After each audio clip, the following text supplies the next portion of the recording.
নজির আহমেদের যে মামলাটি মানি লন্ডারিং মামলা, এই মামলায় তদন্তকালীন অবস্থায় দেখা গেছে যে এনায়েত করিম তিনি সম্পৃক্ত আছেন। 11,34,00,000 টাকা বিদেশে পাচার করার বিষয়ে তার সম্পৃক্ততা পাওয়া গেছে বিধায় তাকে সোন অ্যারেস্টের জন্য আমরা প্রেয়ার দিই এবং সোন অ্যারেস্ট করা হয় আজকে।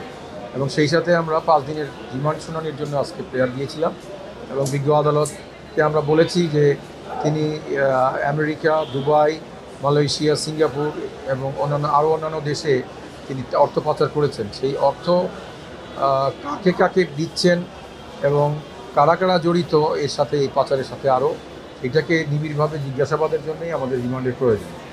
এবং আমাদের শুনানি শেষে তিনি সন্তুষ্ট হয়ে রিমান্ড মঞ্জুর করেছেন। 5 দিনের জায়গায় আমাদের 4 দিনের রিমান্ড মঞ্জুর করেছেন।